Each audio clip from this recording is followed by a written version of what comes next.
আজ আমি আপনাদেরকে হতাশ করার জন্য এসেছি। আজ আপনাদেরকে সম্পূর্ণ হতাশ করে দেব। আসলে আমি কখনো আপনাদেরকে হতাশ করি নাই, কিন্তু আল্লাহ তাআলা যেহেতু কালামে পাকে বান্দাকে হতাশ করার আয়াত বলেছেন, রাসূল যেহেতু হাদিসে পাকে উম্মতকে হতাশ করার সুন্নাহ বয়ান করেছেন, তাহলে আমাকেও মাঝে মাঝে আপনাদের হতাশ করতে হবে না?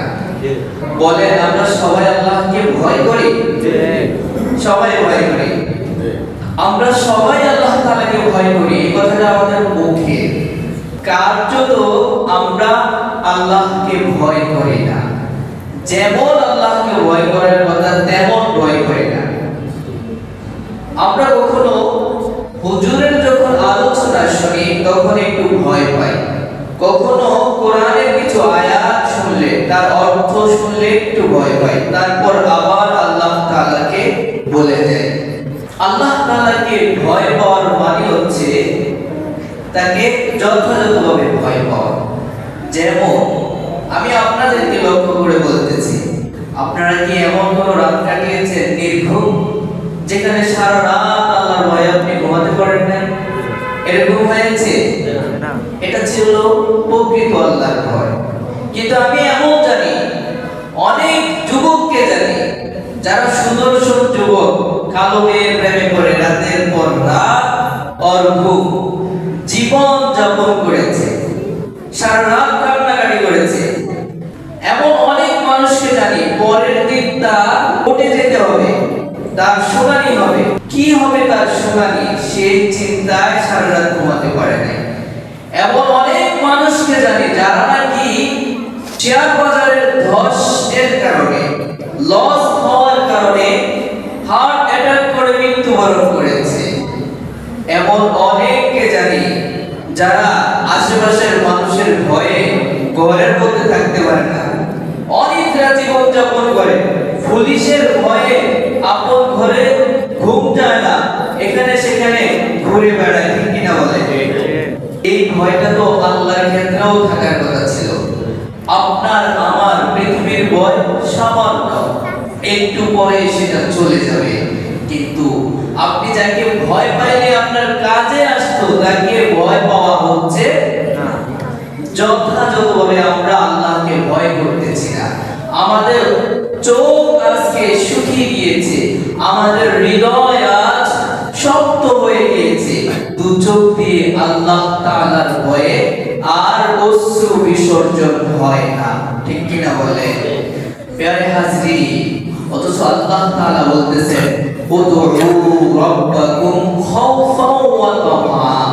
হে আমার প্রিয় বান্দাগণ, তোমরা তোমাদের রবকে ডাকো, এক নম্বরে ভয় করে, দুই নম্বরে তার প্রতি আশা পোষণ করে। প্রথমে কি করতে হবে? ভয় পেতে হবে আল্লাহকে, তারপর আল্লাহর প্রতি আশা পোষণ করতে হবে।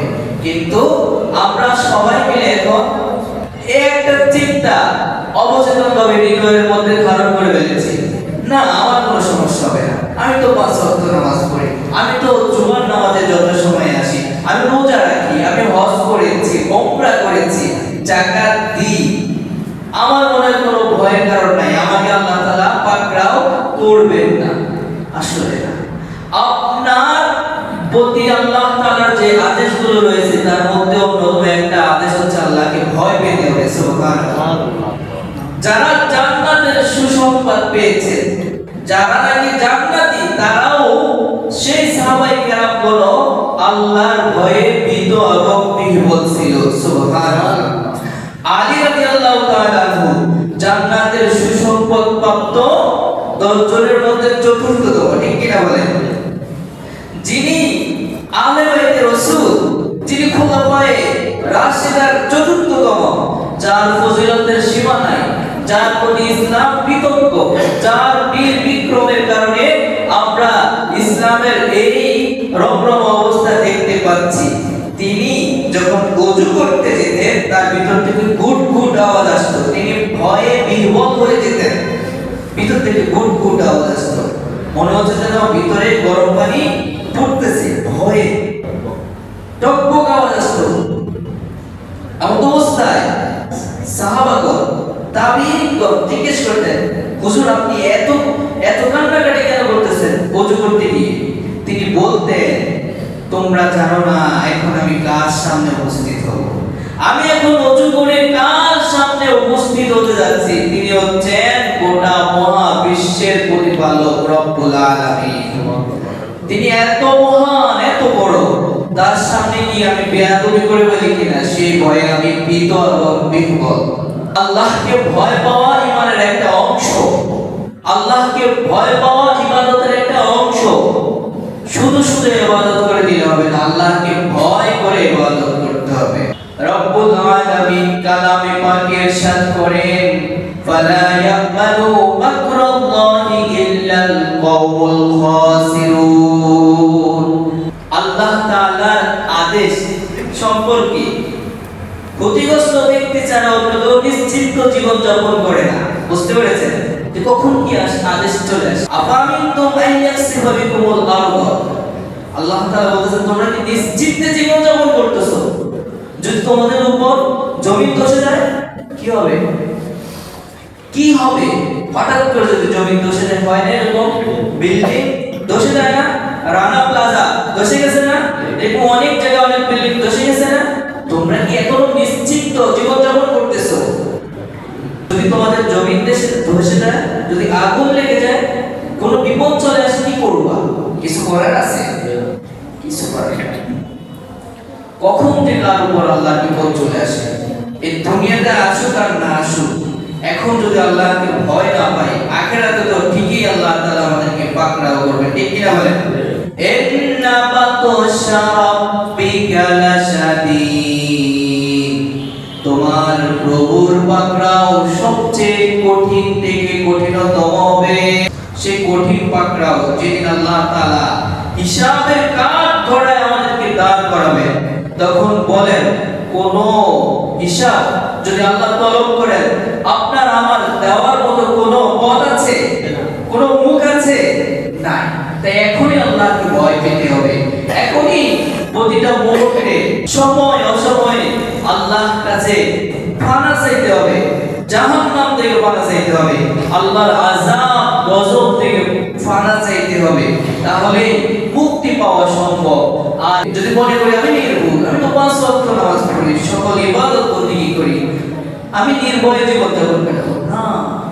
আপনার ইবাদত করার পর ভয় থাকার কথা ছিল যে আপনার ইবাদত কবুল হচ্ছে কিনা। ভয় থাকার কথা ছিল এত ইবাদত করতেছেন, এত আমল, সে আমল আল্লাহ যদি কবুল না করে আপনার মুখের উপর নিক্ষেপ করে জাহান্নামে দেন, তাইলে আপনার আমার কোনো কথা আল্লাহর সামনে চলবে? চলবে না। তিনি আমাদেরকে জাহান্নাম দিলে সেটা ইনসাফ করবেন। তিনি বলেছেন তিনি যেখানে ইচ্ছে সেখানে দিবেন। ঠিক কি না? আপনি একটা মাটির বোতল বানালেন, ভেঙে ফেললেন, আপনি বানাইছেন, আপনি বানাইছেন, কি সমস্যা? তাই না? আর তিনি যদি আমাদেরকে জান্নাত দেন সেটা দয়া করে দিবেন। তো আল্লাহর দয়া পেতে হলে তার কাছে কান্নাকাটি করতে হবে।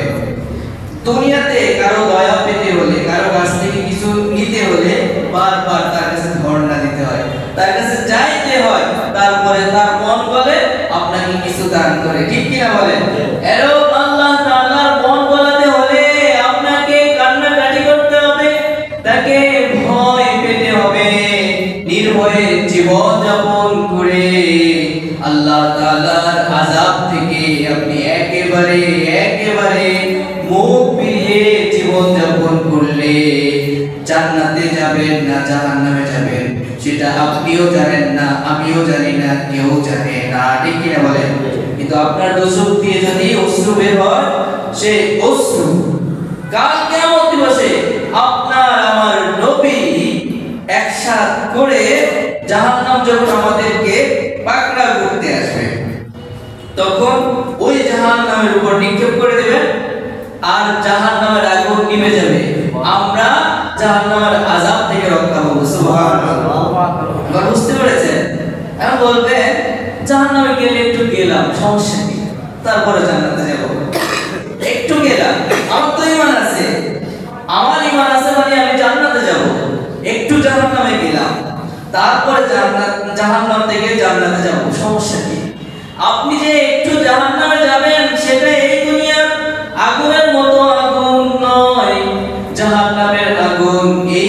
দুনিয়ার আগুন থেকে 70 গুণ আরো বেশি কঠিন হবে। আল্লাহু আকবার। এই দুনিয়ার আগুন লাল হয়, সর্বোচ্চ নীল হয়ে যায়, কিন্তু জাহান্নামের আগুন লাল হবে না, নীল হবে না, কালো আর অন্ধকার হবে। আল্লাহু আকবার। বুঝতে পেরেছেন? ওই আধার জাহান্নামের মধ্যে কেউ কাউকে দেখবে না, কেউ কাউকে দেখবে না। এই দুনিয়ার শাস্তি একরকম, জাহান্নামের শাস্তি আরেক রকম। আপনার আমার দেহটাকে যদি নিক্ষেপ করা হয় জাহান্নামের আগুনে, এই দেহ, সামান্য দেহ যদি নিক্ষেপ করা হয় তাহলে মুহূর্তের মধ্যে বাষ্প হয়ে যাওয়ার কথা, ঠিক কিনা বলেন? কিন্তু এই দেহের মধ্যে আল্লাহ শাস্তি দিবেন না। আমাদের দেহ এত বড় করা হবে, একটা মানুষের দাঁত হবে বহু পাহাড়ের মতো বড়। 3 দিন সফর করলে যত বিশাল দূরত্ব হয়, এতটুকু শুধু জাহান্নামের অধিবাসীদের চামড়ার পুরুত্ব হবে, ভারী হবে। বুঝতে পেরেছেন? এত বড় অবয়ব দান করে আল্লাহ জাহান্নামীদেরকে শাস্তি দান করবেন। এত বড় অবয়ব, দাঁত হবে উহুদ পাহাড়। চিন্তা করেছেন? যারা হাজী সাহেব ওমরা করতে গেছে, হজ করতে গেছে, তারা বলতে পারবেন উহুদ পাহাড় কত বড়। একটা দাঁত যদি উহুদ পাহাড়ের মতো হয়, 32টা দাঁত কত বড় হবে। আপনার চেহারা কত বড় হবে, আপনার শরীর কত বড় হবে।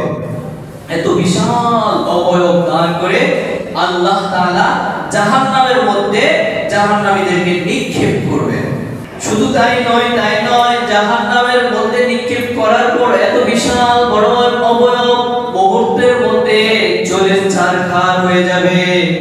আল্লাহ তাআলা নতুন করে তার চামড়া সৃষ্টি করবেন, আবার শাস্তি দিবেন।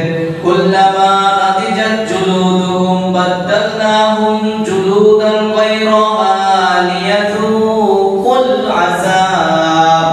যখন একটি চামড়া জ্বলে যাবে, আল্লাহ তাআলা বলতেছেন আমি আবার জাহান্নামীদের নতুন করে চামড়া সৃষ্টি করে দেব, যাতে করে তারা শাস্তির পর শাস্তি উপভোগ করতে পারে, কষ্ট হয়। নাউযুবিল্লাহ।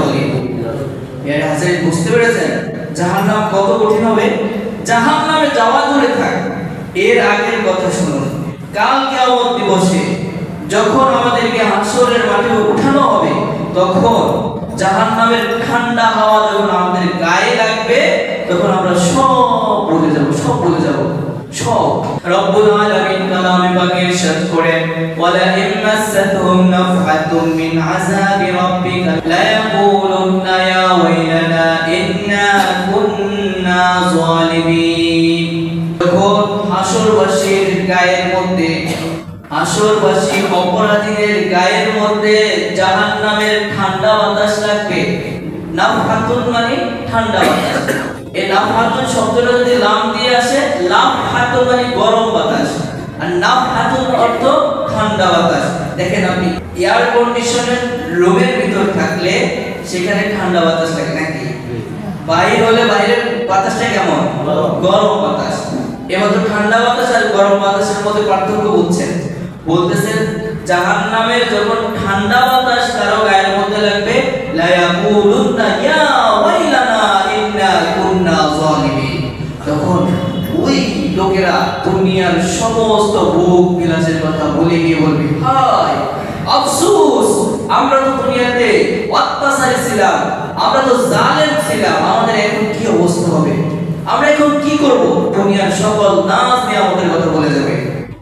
যত বিলাসবহুল জীবনই যাপন করুক না কেন, জাহান্নামের এই ঠান্ডা বাতাস গায়ে লাগার সাথে সাথে সে দুনিয়ার সব কিছু ভুলে গিয়ে নিজেকে আল্লাহর সামনে উপস্থাপন করে বলবে, হায় আমরা তো অত্যাচারী ছিলাম, জালেম ছিলাম, আমাদের মাফ করার কোনো পন্থা আছে কিনা? নাউযুবিল্লাহ। বুঝতে পেরেছেন? জাহান্নামের ঠান্ডা বাতাস মানুষের সহ্য হবে না। আর জাহান্নামের মধ্যে পড়লে কি অবস্থা হবে এবার বুঝেন?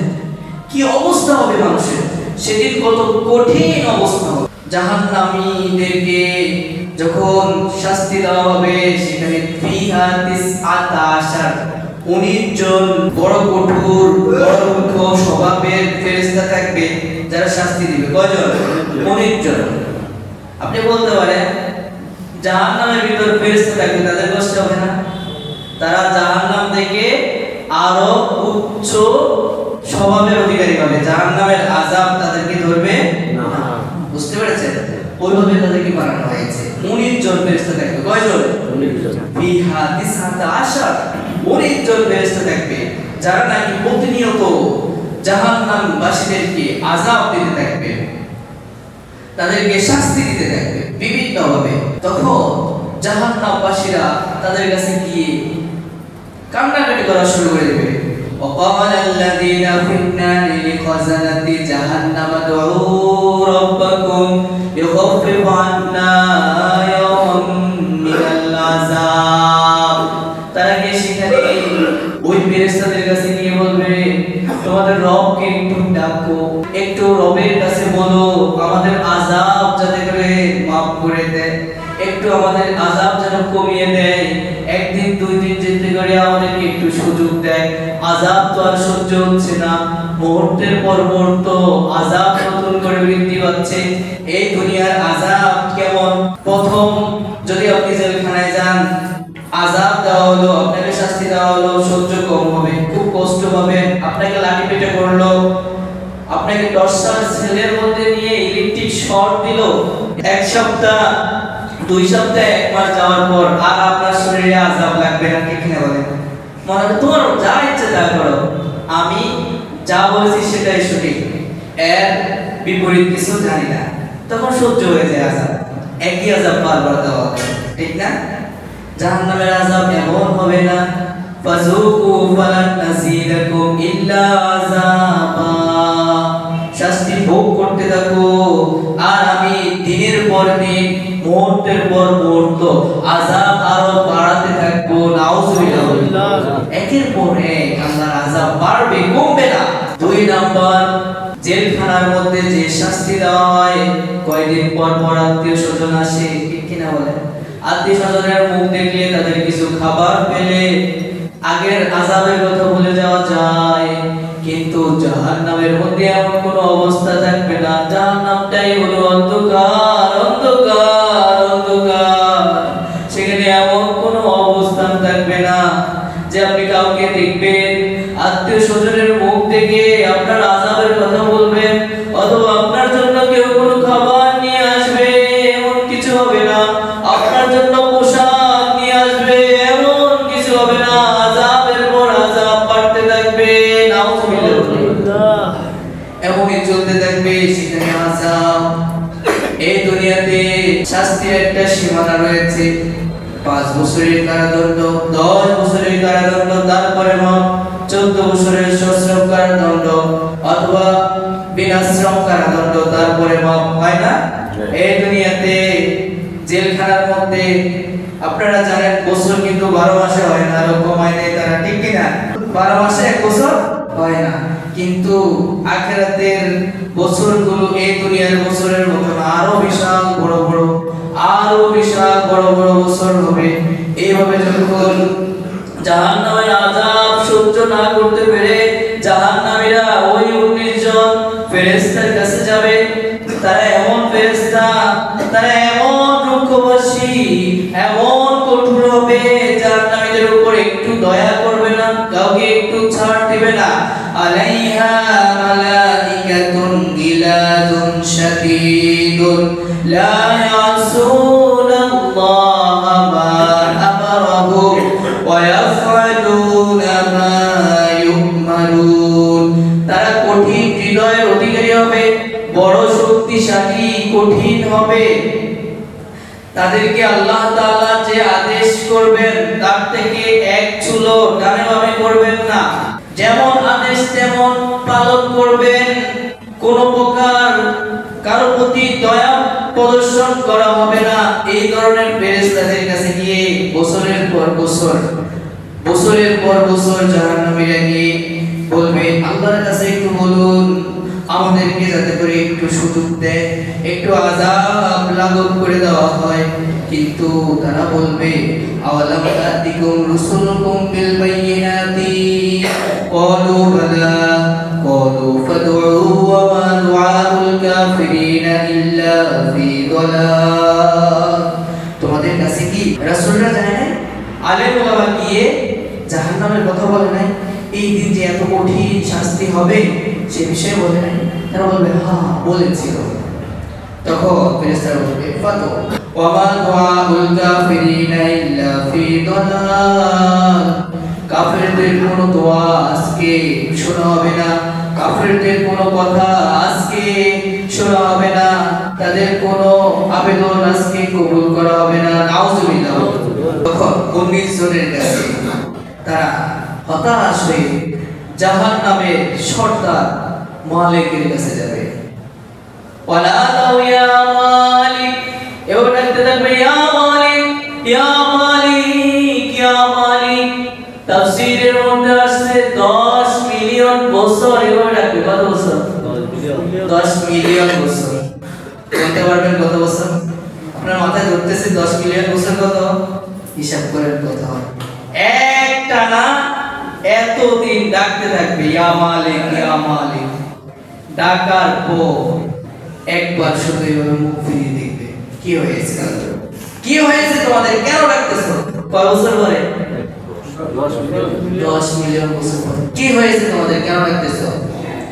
লিয়াকুদি আলাইনা রাব্বুক, একটু তোমার রবকে বলো আমাদেরকে যেন মেরে ফেলা হয়, জাহান্নামের আযাব সহ্য হচ্ছে না, আমাদেরকে যেন মেরে ফেলা হয়। আপনি খেয়াল করেন জাহান্নামবাসীদের সর্বোচ্চ বিলাসিতা হবে। আমরা যদি মরে যেতাম, ওয়ায়াকুলুল কাফিরু ইয়া লাইতানি কুনতু তুরাবা, কাফেররা বলবে হায় আফসোস, আজকে যদি আমি মাটি হয়ে যেতাম তাহলে কত ভালো হতো, আজ যদি আমি মাটির সাথে মিশে যেতাম, আমি যদি মরে যেতাম কত ভালো হতো। জাহান্নামবাসীদের সর্বোচ্চ বিলাসিতা হবে যে আমাদেরকে মেরে ফেলা হোক, আমাদেরকে মাটির সাথে মিশিয়ে দেওয়া হোক।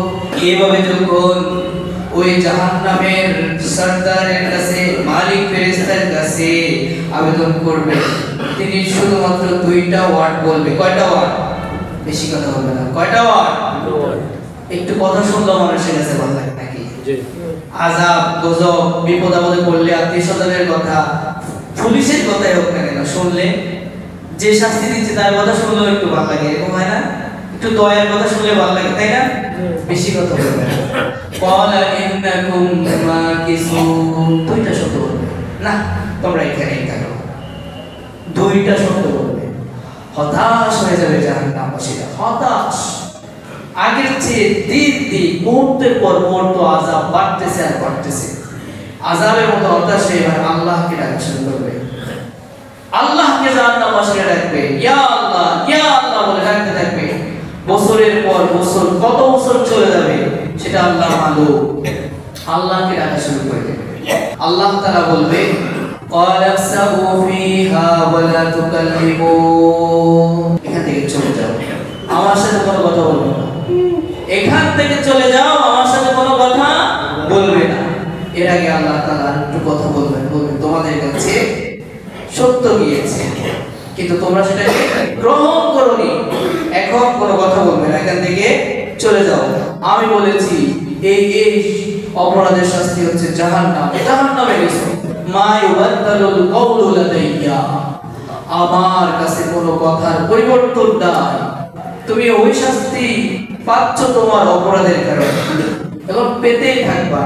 যেটা বলেছি সেটাই। দুনিয়ার বিচারের হেরফের হয়, আল্লাহর বিচারের মধ্যে কোনো হেরফের নাই। মা ইউবাদদালুল কওলু লাদাইয়া, আমার কাছে কোনো কথার পরিবর্তন হবে না। আর জেনে রাখো মা আনা বিযাল্লামিল লিল আবিদ, আমি আমার বান্দার প্রতি কোনো জুলুম করিনি। যত শাস্তি পাচ্ছ সেটা তোমার কৃতকর্মের ফল। এই দুনিয়াতে আমরা সামান্য সময় থাকবো, অল্প কয়েকদিন, সামান্য সময়, একদিন অথবা একদিনের একটু মুহূর্ত, এটা মনে হবে। এই সময় থেকে, এই সময়ের ভোগ বিলাসের জন্য আমরা চিরস্থায়ী জিন্দেগির কথা বলে যাচ্ছি, সেখানে আমাদেরকে আযাব পেতে হবে সেই কথা বলে যাচ্ছি। আমার রবের সামনে দাঁড়াতে হবে সেই কথা ভুলে যাচ্ছি। ভুলে গিয়ে মৌজ মাস্তিতে লিপ্ত। প্রিয় ভাইয়েরা আমার, এই মৌজ মাস্তির অল্প সময়, আজীবনের যে আখিরাতের জিন্দেগি, সেটাকে বিশ্বাস করেন তো? বিশ্বাস করেন আখিরাতকে? কবরের আযাব যে সত্য সেটা বিশ্বাস করেন? জাহান্নামের আযাব যে সত্য সেটা বিশ্বাস করেন তো? আল্লাহর সামনে দাঁড়াতে হবে, তিনি আপনাদের হিসাব নেবেন, সেটা বিশ্বাস করেন তো? যদি বিশ্বাস করেন প্রত্যেক দিন একটু সময় হলো আল্লাহর কথা স্মরণ করে কান্নাকাটি করবেন, দুচোখ দিয়ে অশ্রু বর্ষণ করবেন।